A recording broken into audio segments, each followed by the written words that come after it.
Hi, my name is Nick, and this video is about what to do when you call to follow up with patients when you're a PAL. So you want to first review the encounter form that you filled out when the patient was last seen or last spoken to.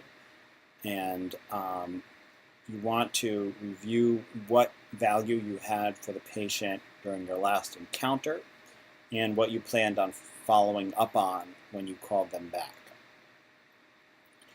When you call the patient, you should call them by first. You should pick up when you. The first thing you should say is who you are. Hi, my name is Nick. I'm a volunteer, and we met when you were in the hospital, or I called you a week ago, and whatever the context was, and I'm calling for Miss Jones.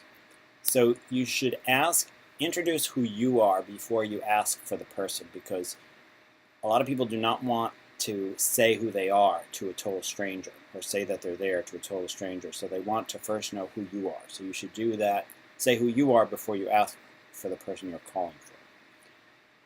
The next thing you want to do is ask if it's a good time for them to talk. So you could feel like you had a great conversation, documented all this stuff, covered all this stuff, but it turned out that the patient was actually very tired, and where the patient had guests, where the patient needed to go to the bathroom. So unless you first establish if this is a good time to talk, you should not proceed with a conversation. So if the patient says it's a good time to talk, you'll have looked at the things you wanted to follow up, but you don't want to really be coming off as filling out a questionnaire of questions that you have for them and that they need to answer. Rather, you should really call and convey your interest in them and how they're doing. So we last talked when you were in the hospital. What happened after that? How have you been doing? You want to ask these questions and listen for their answers, as opposed to fishing for specific information. It's good to glance at the things that you covered when you were in the hospital, when they were last spoken to, just to bring up if it's appropriate. But you don't want to be conducting an interview like you're filling out a form.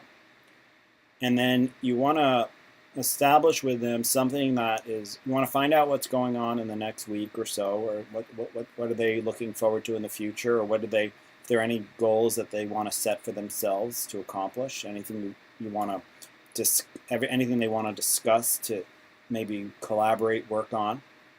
And then you want to ask them if it's all right to follow up with them to see how that thing is going. So you said you wanted to spend some more time with your grandchildren. I'm going to be volunteering in a week next Sunday. Would it be all right? I'd love to find out how that went. Would it be all right for me to call you next Sunday, and if you're available, talk some more and find out how it went with your grandchildren?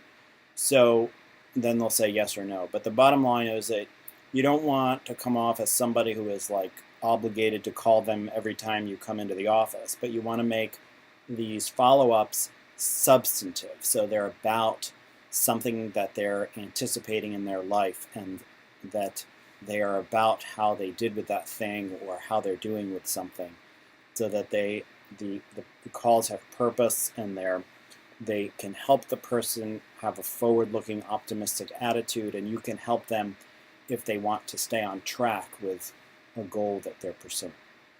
So this video is on phone call follow-up. Thank you for listening.